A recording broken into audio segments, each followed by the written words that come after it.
जय हिंद फ्रेंड्स। तो आज हम क्लास 10 फिजिक्स का प्रकाश परावर्तन एवं अपवर्तन का सेकंड वीडियो स्टार्ट करने जा रहे हैं, अगला वीडियो, जिसमें हम इसके पहले आपको मुख्य फोकस, उत्तल दर्पण, अवतल दर्पण, प्रकाश गुण वगैरह वगैरह कई टॉपिक्स पढ़ा चुके हैं। तो अब हम आगे के गोलीय दर्पण के मुख्य भाग, जैसे क्या कहते हैं, मुख्य फोकस होता है, ये सब चीज़ हम आपको पढ़ा चुके हैं। तो उसके आगे की चीज़ पढ़ते हैं, जिसमें है फोर्थ पॉइंट है, थर्ड 1 2 3 थर्ड पॉइंट हम पढ़ाए हैं। अब फोर्थ पॉइंट है फोकस दूरी, जिसे हम कहते हैं फोकल लेंथ। ठीक है, तो फोकल लेंथ यानी गोलीय दर्पण के ध्रुव या मुख्य फोकस के बीच की दूरी को दर्पण की फोकस दूरी कहते हैं। इसे एफ द्वारा प्रदर्शित किया जाता है। फोकस दूरी को पी एफ व एफ भी कहते हैं। ठीक है, तो गोलीय दर्पण आप जानते ही हैं क्या चीज़ होता है। कांच के टुकड़े को काट कर गोलीय दर्पण बनाया जाता है ना, जिस पर लॉल ऑक्साइड की पॉलिश की जाती है, चांदी की पॉलिश की जाती है, और जिससे उसका एक तल चमकदार हो जाता है। तो उसे हम क्या कहते हैं, गोलीय दर्पण। तो गोलीय दर्पण के ध्रुव तथा ध्रुव भी हम आपको पढ़ाएं कि ध्रुव क्या चीज़ होता है, कहाँ होता है, किस लेंस में कहाँ पे होता है, और मुख्य फोकस क्या होता है। तो गोलीय दर्पण के ध्रुव तथा मुख्य फोकस के, आइए हम इसे ग्राफ से समझते हैं।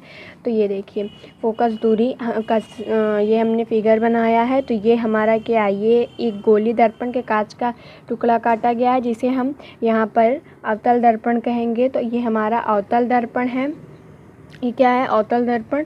तो अवतल दर्पण में ये हमारा ध्रुव है, जिसे हम पी से करते हैं, क्या कहते हैं, हम इसे ध्रुव, पावर ऑफ लेंथ कहते हैं। तो इसे हम पी से जो है सिग्निफाई करते हैं। पी फोकस दूरी हम बता रहे हैं ग्राफ, तो इसे हम पी से कहते हैं। और यहाँ पर क्या कह रहे हैं, ध्रुव और मुख्य फोकस के बीच की दूरी को, तो ध्रुव और मुख्य फोकस क्या है हमारा, एफ। यहाँ पर मुख्य फोकस को हम एफ से दर्शाते हैं। इसके बीच की जितनी लंबाई, जितनी भी दूरी है, इसे हम पी एफ, इसे हम पी एफ या फिर इसे हम पी एफ या फिर एफ केवल कह सकते हैं। चाहे आप इसे एफ कहिए चाहे पी एफ कहिए। ध्रुव यानी पी से एफ की दूरी, यानी ध्रुव या मुख्य अक्ष की दूरी को क्या कहते हैं, फोकस दूरी कहते हैं। सेकेंड पॉइंट हमारा है, सेकेंड पॉइंट है कि फोकस क्या होता है। फोकल प्लान, इसे हम कहते हैं फोकल प्लान। ठीक है, तो फोकल प्लान मतलब वह तल जो मुख्य फोकस से गुजरता है तथा मुख्य अक्ष के लंबवत होता है, दर्पण का मुख्य फोकस कहलाता है। वह तल जो मुख्य फोकस से गुजरता है, मतलब मुख्य फोकस हमने पढ़ाया, जो एफ पॉइंट था उसी को मुख्य फोकस कहते हैं। ठीक है, मुख्य फोकस कहते हैं। तो उससे जो लंबवत, यानी लंबवत मतलब लंबा होता है, जैसे ये पेन लंबवत है, लंबी है, ऐसे इसे कहते हैं लंबवत। तो दर्पण का मुख्य दर्पण का फोकस तल कहलाता है, यानी कि फोकल प्लान कहलाता है। जैसे कि ये देखिए, ये क्या है, फोकस तल इसे कहते हैं, यही है फोकल प्लान। तो ये जो है हमारा अवतल दर्पण है, जिसमें यहाँ पे पी यानी कि ध्रुव है, और उसके बाद ये डैश लाइनिंग बनी हुई है। ये एक मतलब रेखा खींची गई है, जिसे मुख्य फोकस दूरी भी कहते हैं। ये रेखा यहाँ पर पी हमने पॉइंट लिया है, और इसमें लंबवत खींची गई रेखा को क्या कहते हैं, फोकस तल। फोकस तल का मतलब है कि ये इसका इतना पार्ट है जहाँ से अब किरण आएगी तो इससे टकरा के इधर जाएगी, यहाँ से आके या फोकस से होते हुए जाएगी, यही सब इसका मतलब यही है कि ये फोकल तल है। अब इतने पर से फोकस का एरिया स्टार्ट हो जाता है, तो इसलिए इसको कहते हैं फोकस तल। इस रेखा को हमने P1 P2 से दर्शाया है। ये 11 नहीं है, 2 है, P1 P2। ओके, तीसरा पॉइंट हमारा क्या है, तीसरा है हमारा द्वारक। ठीक है, अप्रेक्षण यानी कि परावर्तन पृष्ठ के वृत्ताकार सीमा रेखा का व्यास दर्पण का द्वारक कहलाता है। जी हाँ, द्वारक भी एक मेन पॉइंट है। इसे आप दर्पण का द्वारक भी इंग्लिश में बोल सकते हैं, और चाहे तो मतलब इंग्लिश में, हिंदी में दर्पण का द्वारक भी बोल सकते हैं और द्वारक भी बोल सकते हैं। तो परावर्तक पृष्ठ तो आप जानते हैं कि जहाँ से रेखाएं जो होती हैं वो परावर्तित होती हैं, जहाँ से रेखाएं मुड़ती हैं या दोबारा आती हैं और वहाँ से टकरा कर जाती, तो क्या है, परावर्तक पृष्ठ है।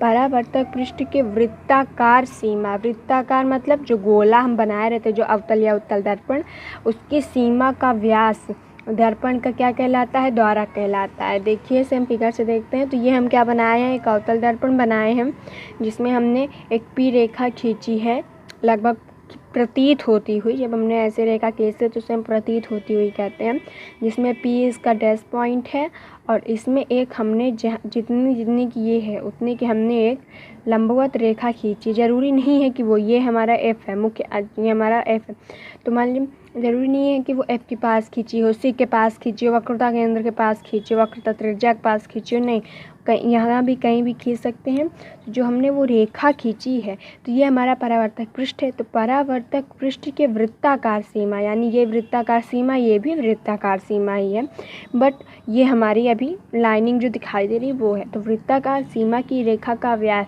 आप जानते हैं कि किसी भी गोले का अगर वो रेखा पूरी गोले को प्रतिच्छेदित करती है, पूरी गोले के एक परिधि से दूसरी परिधि को केंद्र के बीचों बीच से छूती है, तो वो क्या कहलाती है? व्यास कहलाती है वृत्त के। तो वही वृत्ताकार सीमा रेखा का व्यास, ये सीमा रेखा का व्यास है, ठीक है। तो इसे ही हम क्या कहते हैं? दर्पण का द्वारक, जिसे हमने M1 M2 पॉइंट से डिनोट किया है, ठीक है। तो हमने दर्पण का द्वारक समझ लिया। अब हम देखते हैं कि प्रकाश के चलने के माध्यम के आधार पर वस्तुएं निम्न प्रकार की होती हैं। वस्तुएं कई प्रकार की होती हैं जिसमें प्रकाश जो होता है वो अलग अलग तरीके से चलता है, जैसे अपारदर्शी वस्तुएं, पारदर्शी वस्तुएं व पारभासी वस्तुएं। देखते हैं हम क्या है ये अपारदर्शी। पारदर्शी तो आप क्लास 4 से पढ़ते आ रहे हैं। अपारदर्शी वो चीज़ जिससे प्रकाश की किरण ना जा सके, मतलब आर पार ना हो सके, और पारदर्शी वो जिससे प्रकाश की किरण आर पार हो सके, जैसे अपारदर्शी दीवार, लकड़ी, पुस्तक, पेन इत्यादि। और पारदर्शी शीशा, पानी, हवा। निर्वात, निर्वात का मतलब हो गया कि कोई भी ऐसा चीज़ जिससे कि प्रकाश की किरण जा सके, या हवा, ऐसा कोई भी निर्वात इत्यादि। पारभासी, ये थोड़ा सा है जो हम इस बार या कहीं 8th-7th में पढ़े हैं।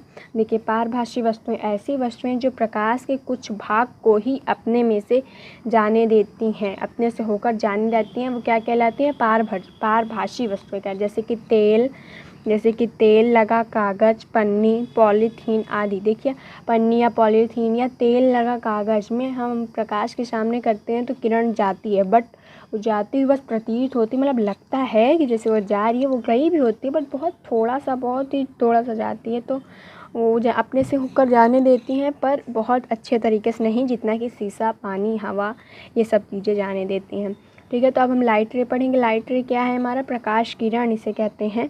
प्रकाश द्वारा अपनाने गए सरल पथ या ऋजुरेखीय पथ को किरण कहते हैं, ठीक है। तो ऋजुरेखीय का मतलब होता है जो ऐसे से डैश लाइन्स होती हैं। प्रकाश द्वारा अपनाने गए सरल पथ, यानी कि प्रकाश जिस भी सरल पथ में सीधी रेखा में जाता है, ये आपके प्रकाश गुण में था कि प्रकाश सदैव सीधी रेखा में जाता है, तो वही सरल पथ मतलब सीधी रेखा, जिस सीधी रेखा में जाता है या ऋजुरेखीय पथ को किरण कहते हैं। क्या कहते हैं? किरण कहते हैं। अब एक दिशा में जाने वाली अनेक किरणों से मिलकर प्रकाश पुंज एक ही दिशा में, यानी जैसे 1 2 3 4 सब एक ही जा रही हैं, उत्तर से दक्षिण की ओर ही जा रही हैं, तो एक ही दिशा में जाने वाली प्रकाश किरणों को क्या कहते हैं? प्रकाश पुंज कहते हैं। ये 3 प्रकार की, ये जो पुंज हैं वो 3 प्रकार के पुंज होते हैं। क्या क्या? समांतर पुंज, यदि पुंज में सभी किरणें आपस में समांतर चलती हैं तो इसे समांतर पुंज। समांतर का मतलब होता है कि ये किरणें लंबी लंबी ही जाएं, एक ही तरह से जाएं, और समांतर जाएं यानी बराबर ही जाएं, तो वो यदि सभी पुंज एक ही किरणें एक ही दिशा में समांतर जाती तो क्या है? समांतर पुंज कहलाती हैं। और दूसरा क्या है? अवसारी पुंज। अवसारी पुंज का मतलब है यदि पुंज में सभी किरणें किसी एक बिंदु पर मिलती हुई प्रतीत होती हैं तो वे अपसारी बिंदु कहलाती हैं। मतलब कि सारी किरणें जो हैं जा करके यही पॉइंट, किसी एक पॉइंट पे ही मिल जाएं, किसी एक पॉइंट पर ही वो आकर्षित हो जाएं, आकर्षित हो जाएं, तो वो क्या होगा? अवसारी या अपसारी किरण कहते हैं, ठीक है। तीसरा हमारा है अभिसारी किरण। अभिसारी किरण क्या है? यदि कोई भी आपतित किरण एक ही बिंदु से जाती हैं, प्रतीत हो, यानी कि यदि पुंज में सभी आपतित किरणें एक ही बिंदु पर वास्तविक रूप से मिलती हैं। देखिए, वास्तविक रूप से अब देखिए, इसके पहले ये दोनों ही क्वेश्चन सेम है। देखिए क्या सेम है कि इसमें क्या कह रहा है कि अपसारी पुंज भी एक ही बिंदु पर मिलती हैं, अभिसारी भी यही कह रहा है कि एक ही बिंदु पर मिलते हैं, लेकिन इसमें कुछ डिफरेंट है। क्या डिफरेंट है कि ये मिलती हुई प्रतीत होती, प्रतीत का मतलब लाइनिंग, ऐसा लगता है कि वो सब जाकर एक ही कोने में इकट्ठा हो रही हैं, लेकिन अभिसारी में क्या वो वास्तविक रूप से मिल जाती, मतलब पक्का है, एकदम कन्फर्म है कि वो वहीं जाकर मिल रही हैं। तो ये था हमारा प्रकाश पुंज और गोलीय दर्पण के कुछ पॉइंट्स भी कंप्लीट हो गए हैं।